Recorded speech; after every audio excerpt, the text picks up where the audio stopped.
धरती फट चुकी थी, आसमान रूठ चुका था।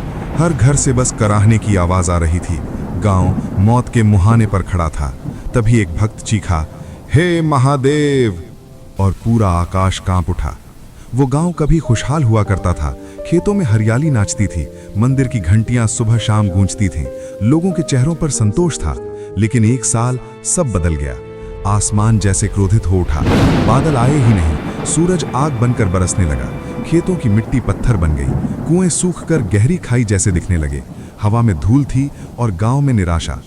अनाज का आखिरी दाना भी खत्म हो गया। लोग कमजोर होकर गिरने लगे, बीमारियां फैलने लगीं।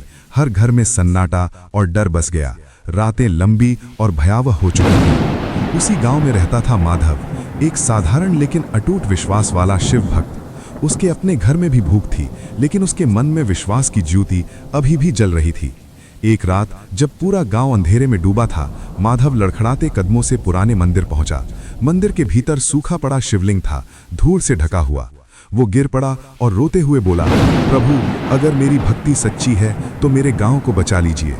उसकी आवाज टूट रही थी, लेकिन विश्वास अडिग था। अचानक तेज हवा का झोंका आया, मंदिर की दीवारें कांप उठी, आसमान में बिजली चमकी, गर्भगृह में दिव्य प्रकाश फूट पड़ा। एक गूंजता हुआ स्वर पूरे मंदिर में फैल गया, भक्त, तुम्हारी पुकार ने कैलाश तक को हिला दिया है।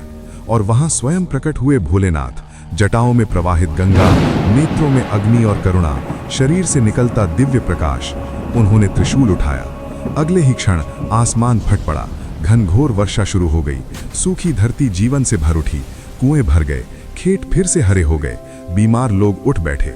गांव वालों ने उस रात समझ लिया, सच्ची भक्ति जब दिल से निकलती है तो स्वयं महाकाल भी रुक नहीं पाते।